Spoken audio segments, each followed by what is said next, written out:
I was cut out of my $2.80 million landscape empire by my own father. Now I revealed my brother's fraud, sent him to prison, and took everything back at last. I, a 33-year-old male, paint you the picture. My dad, Antonio, is 65, an old-school Italian guy who has been breaking his back doing landscape work since before I was born. Picture the most stereotypical blue-collar dude, permanent dirt under his fingernails, always smells like grass clippings, and can operate an excavator like it is an extension of his body. Ever since I could walk, I was obsessed with being out there with him. While other kids were playing Xbox, I was learning about soil pH and irrigation systems like some kind of tiny landscaping prodigy. My older brother Vincent, though, was the complete opposite. He is 39 and spent our entire childhood acting like yard work was beneath him. This dude literally would not help with basic chores around our own house because he did not want to ruin his image with the prep school crowd. He would tell his friends our dad was a landscape architect because God forbid anyone found out dad actually got his hands dirty for a living. But here is where it gets interesting. When Vincent was 15, he got into a nasty car accident. Some drunk driver T-boned him coming home from a party. The kid was in the hospital for 3 months with a shattered leg and internal injuries. Doctors were not sure he would walk normally again, and our whole family was scared shitless. During those weeks when he was laid up, guess who became his personal cheerleader? Yup. Dad spent every free minute at that hospital, bringing Vincent's favorite food, helping with physical therapy, basically being super dad. What really sealed the deal was this one night when Vincent was having a panic attack about whether he would ever walk normally again. Dad stayed with him until 4 a.m, holding his hand and promising him that everything would be okay. I was only 9, but I remember Mom crying in the kitchen the next morning, telling me how Dad had never been that gentle with anyone before. That vulnerability from Vincent broke something open in Dad that never really closed back up. From that moment on, Vincent could literally do no wrong in his eyes. They bonded during that nightmare. And apparently that bond was permanent. Even after Vincent recovered and went back to treating Dad's profession like it was community service, Dad still treated him like he walked on water. I learned early that I was playing for second place in this family Olympics. There was this one time in high school when I made varsity wrestling as a sophomore, which was huge because our school had a legendary program. When I told my parents, Mom was pumped, but Dad just gave me one of those, "That is great, son," responses while scrolling through his phone. My first big match was on Saturday night, and I was hyped to have my family there watching me kick ass. Mom was working a double at the nursing home, so I was counting on Dad to be in the stands. But when I asked him, he got all shifty and said he had already promised to help Vincent move into his college dorm. Mom was not having it. She flat out told him Vincent's dorm could wait until Sunday. This was important. Dad reluctantly agreed, but the night before the match, Vincent pulled his classic manipulation tactics. He started going on about how this was his Independence Day, and how he needed Dad's truck to move his furniture, and had been counting on their father-son bonding time. Dad folded like a lawn chair in a hurricane. So, there I was getting my ass handed to me by this beast from the rival school, scanning the stands for his face. He never showed. The worst part was not even losing the match. It was that split second between rounds when I looked up expecting to see him cheering, only to find empty bleachers where my family should have been. My coach noticed me looking and patted my shoulder saying, "Sometimes you got to fight alone, kid." That comment hit harder than any takedown that night. I texted Mom afterward and she called immediately thinking something had happened. Nope. Dad was at State University playing furniture mover for his precious Vincent. I walked into the house to find my parents in a screaming match that could have woken the dead. Mom was furious, asking where the hell he had been. That is when Vincent walked in with pizza boxes and drinks, looking completely unbothered by the chaos he had caused. When Mom called him out, this entitled prick just shrugged and said, his wrestling thing was not that big a deal anyway. The audacity of this guy still gets me heated. Here I was, 16 years old, just got my ass kicked in front of half the school, and my own brother was dismissing it like I had lost a video game tournament. I remember thinking, this is my family, and Dad, instead of apologizing, defended him, saying it was just a high school match, and there would be other competitions. But Vincent needed help with this major life transition. I felt like I had been gut-punched. My own father was dismissing something I had worked my ass off for like it was nothing. I smiled and said it was cool, that I understood. Then I went to my room and punched a hole in the drywall. Mom found me icing my knuckles later that night and just hugged me without saying anything. Sometimes that is all you need. Someone who gets how screwed up your situation is without having to explain it.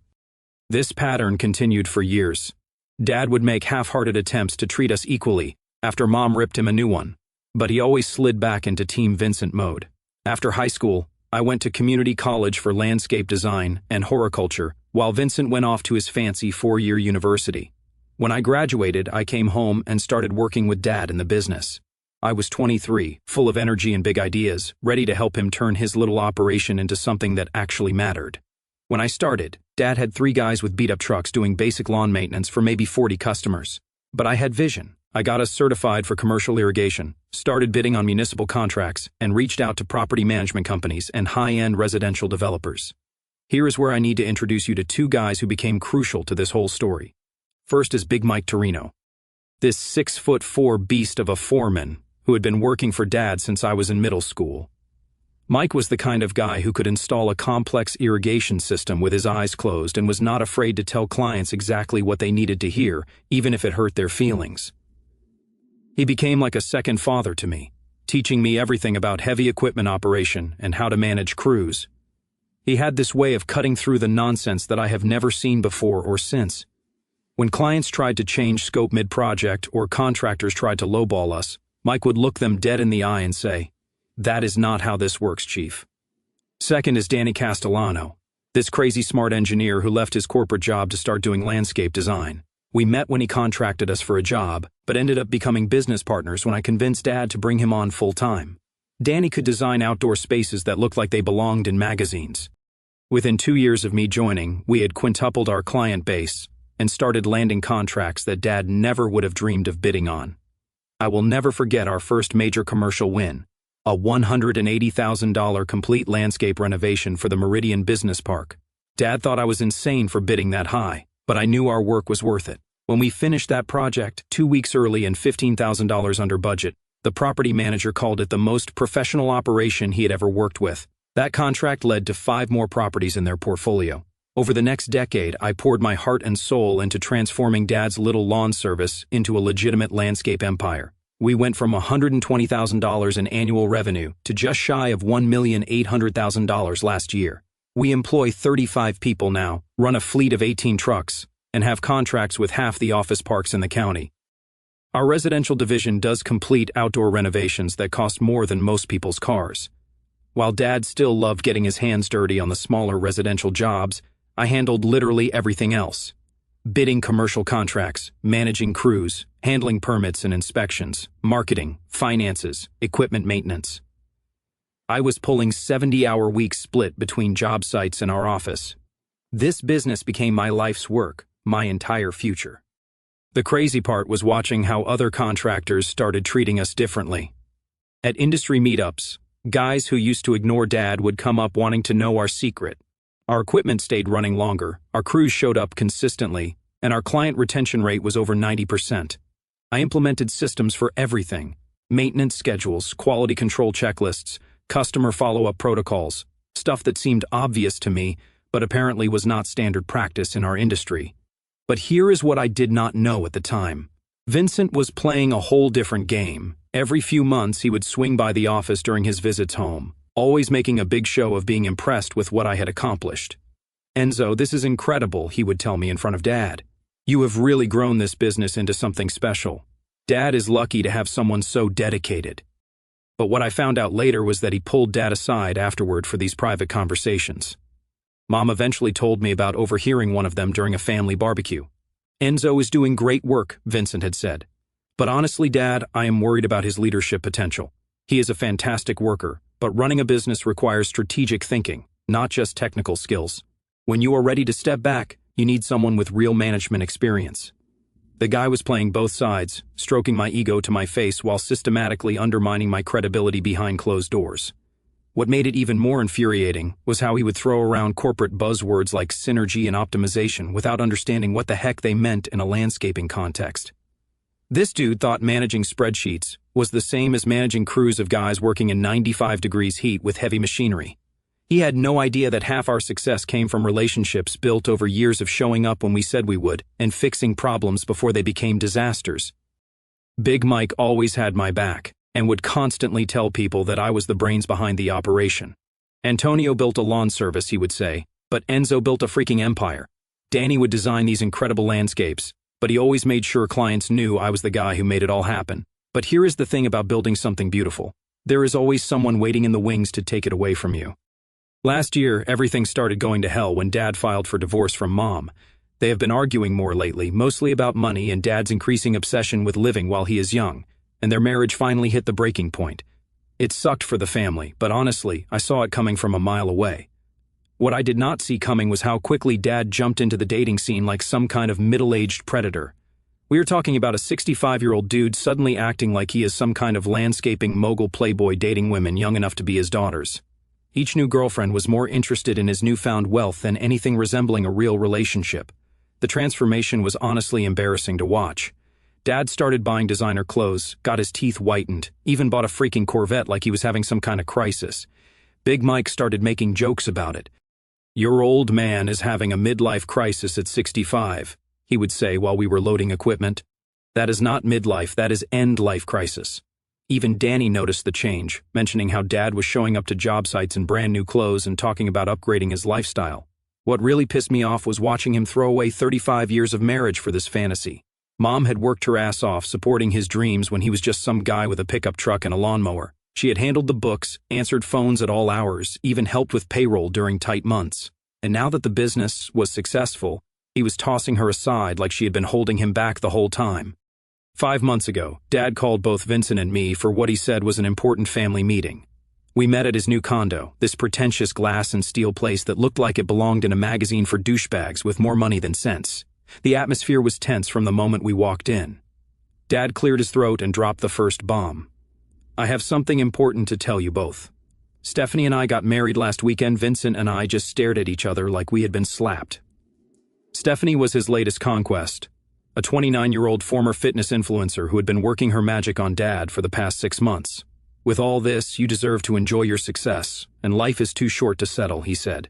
"You got married without telling us?" I asked, trying to process this insanity. Dad got all defensive. "We wanted something intimate. You know how Stephanie feels about big crowds and drama." Yeah, I knew exactly how Stephanie felt. She was calculating as hell. But Dad was too whipped to see past the fake tits and Instagram filters.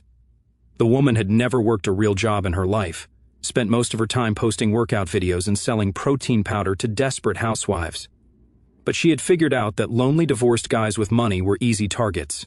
I had met her exactly twice, and both times she had spent the entire conversation asking questions about the business finances while pretending to be so interested in landscaping. Red flags everywhere. But Dad was thinking with his dick instead of his brain.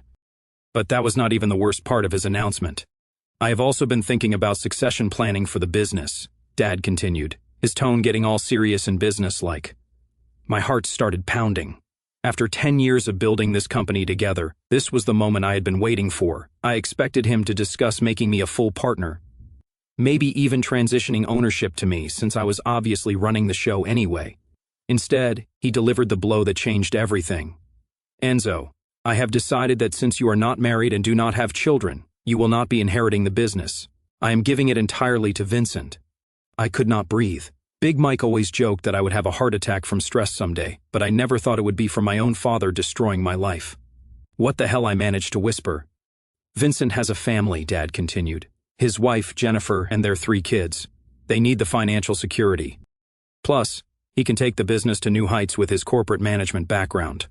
I stared at him in complete disbelief. "Dad, I built this business with you. I have dedicated my entire adult life to it. How can you can continue working in your current position under Vincent's management," he interrupted. "But the ownership goes to your brother.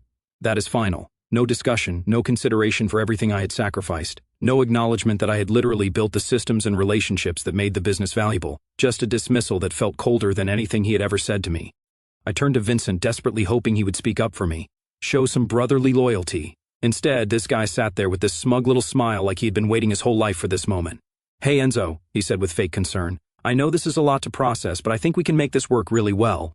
Your technical expertise combined with my strategic vision, we could really take things to the next level." The condescending tone made my blood boil. Here was a guy who had spent 15 years avoiding the business like it was community service, suddenly acting like he was doing me a favor by letting me work for him.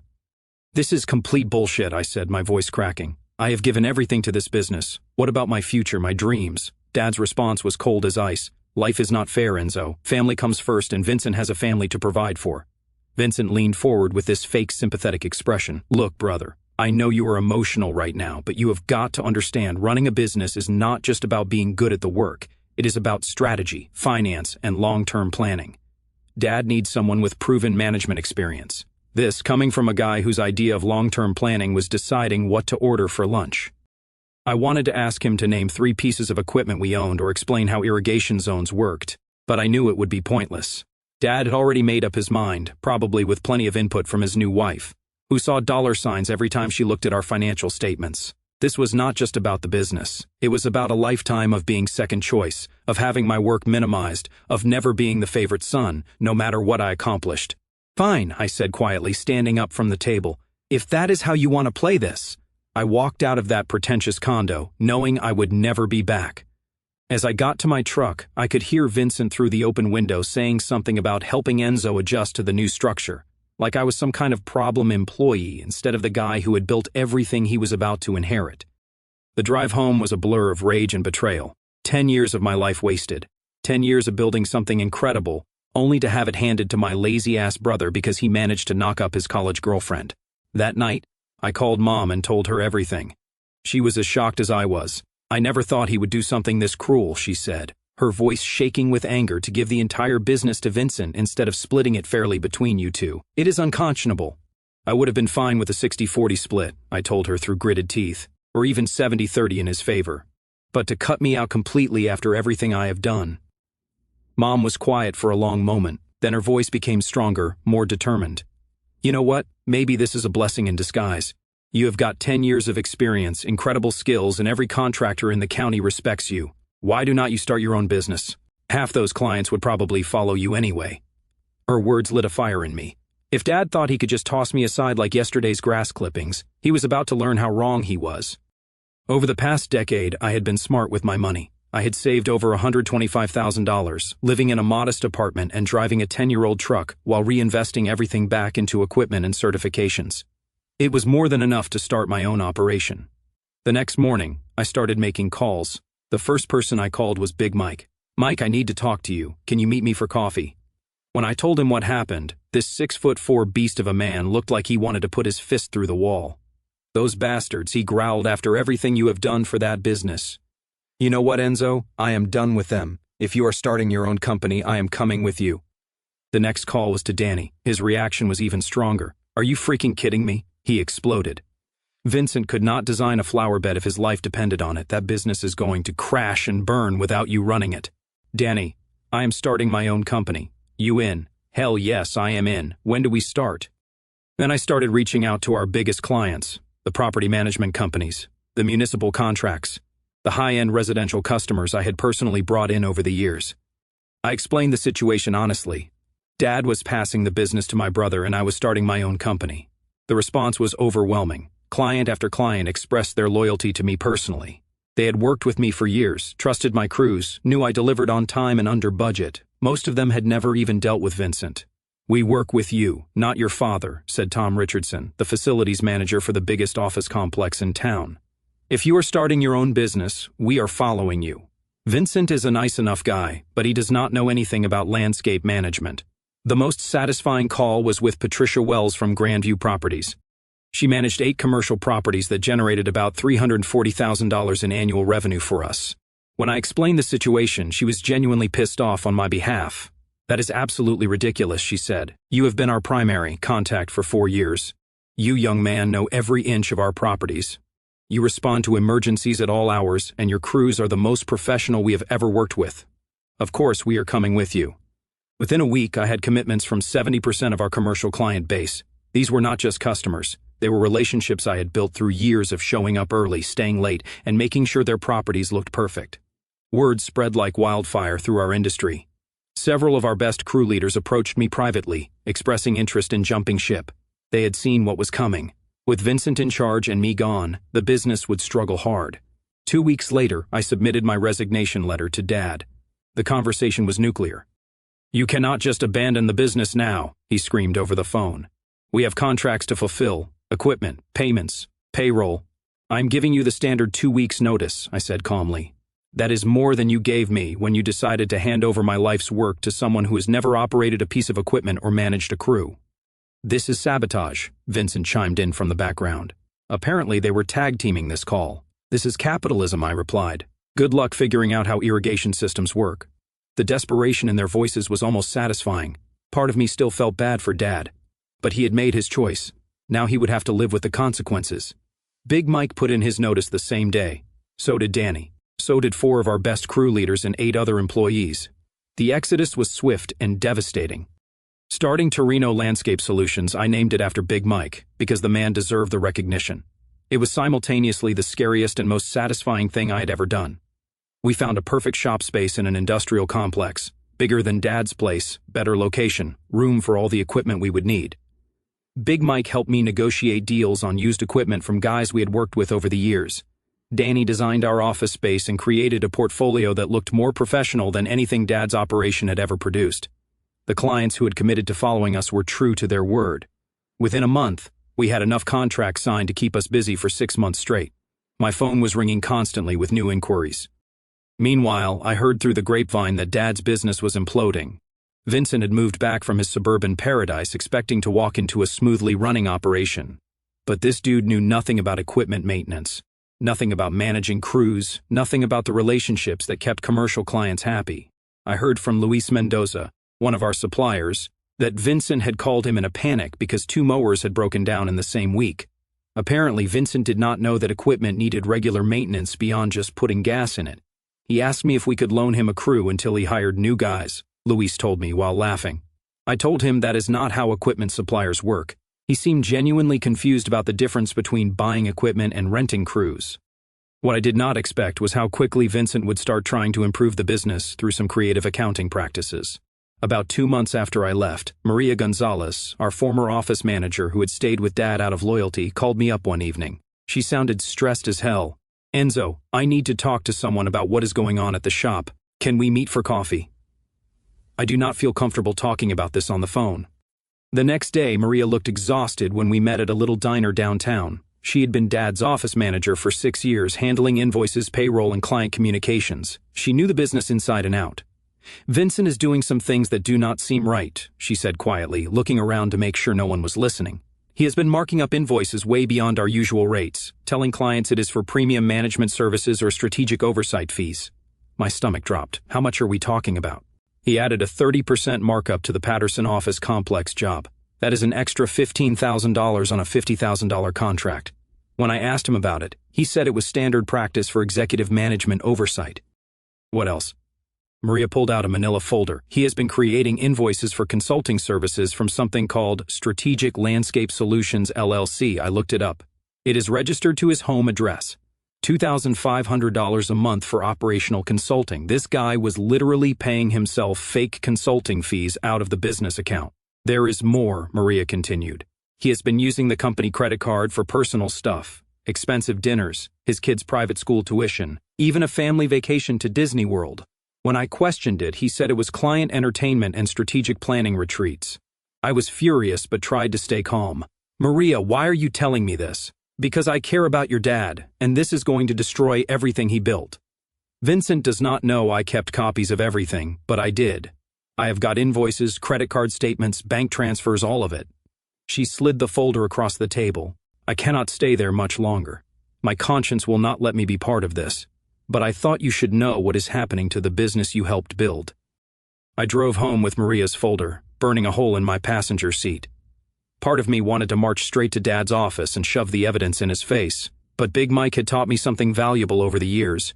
When you are going to take someone down, you better make sure they cannot get back up. That night, I spread everything out on my kitchen table. The documentation was damning. Vincent had been systematically looting the business for months, inflated invoices totaling over $95,000 in fraudulent charges to clients, $42,500 in fake consulting fees paid to his shell company, $31,000 in personal expenses charged to the business credit card, and payroll irregularities where he had been paying himself overtime for management duties. I called my lawyer, Jim Rodriguez, first thing Monday morning. Jim had helped me set up my business and had been practicing commercial law for 20 years. "Enzo, this is serious fraud," he said after reviewing the documents. "Invoice inflation, self-dealing, misuse of corporate funds. Vincent could be looking at criminal charges and civil liability. What is the best way to handle this? Document everything. Do not confront them directly and let me handle the legal strategy. I am going to recommend we file a complaint with the district attorney's office and notify the IRS about the unreported income from his shell company. Over the next few weeks, more evidence kept coming my way. Luis Mendoza, one of our longtime suppliers, reached out after hearing I had started my own business. "Enzo, I have been wanting to talk to someone about what is happening with your dad's company," he said when I met him at his equipment yard.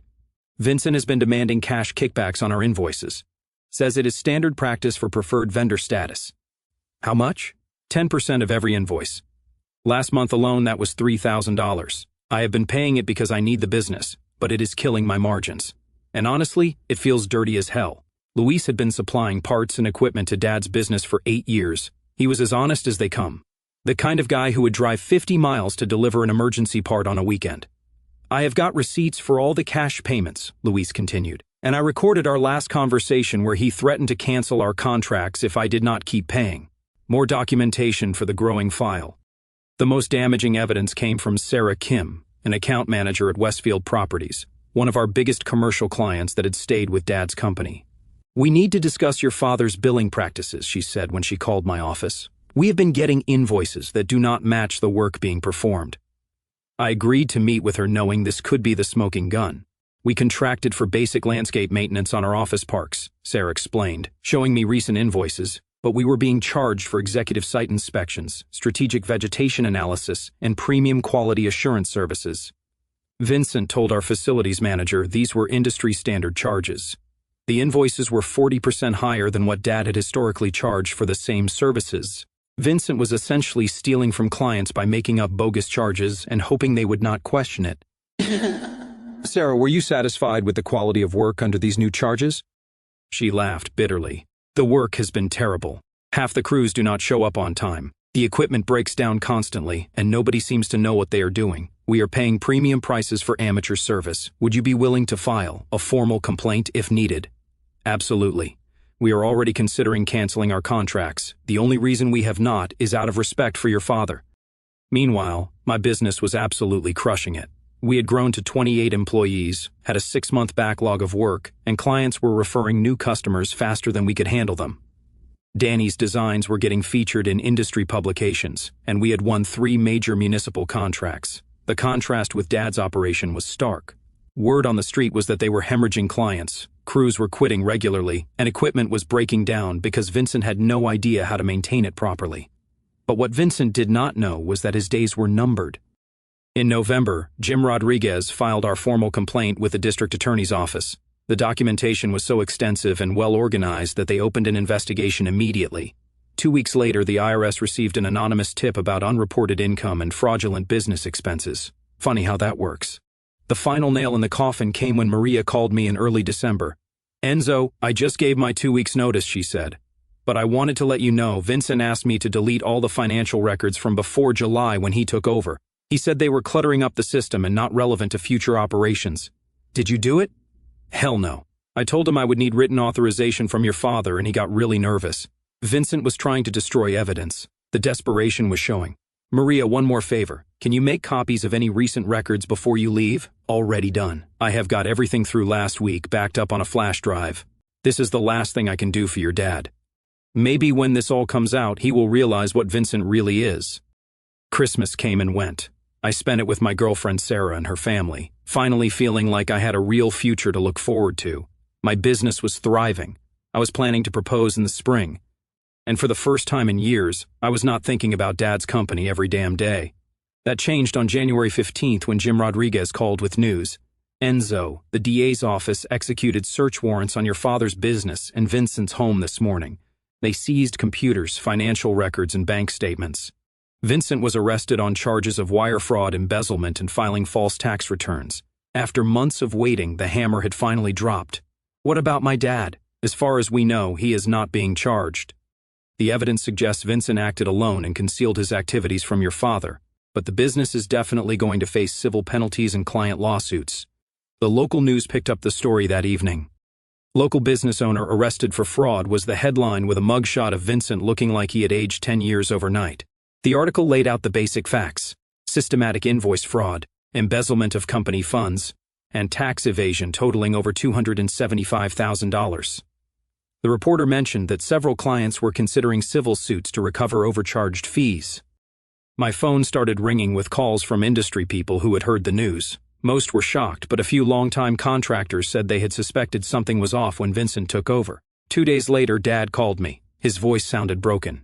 "Enzo, son, I need to apologize. You were right. I should have listened to you and your mother. I should have recognized what you built for us. I did not know what to say." Part of me felt vindicated, but mostly I just felt sad for him. Vincent's lawyer says he could face 5 years in federal prison. My business is ruined, and I do not know how I am going to pay back the clients he defrauded. And how does that concern me, Father? I know. I just thought maybe you could. Oh, maybe you learn now what happens when you bet on the wrong horse. Son, I am so sorry. Apologize for yourself. I am good. That was the last conversation we had. The business ended up declaring bankruptcy within 3 months. Dad lost everything.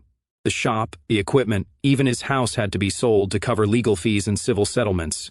Vincent pleaded guilty to avoid trial and got sentenced to 3 years in federal prison plus 5 years probation. His wife filed for divorce while he was awaiting sentencing, taking the kids, and moving back to her parents' house.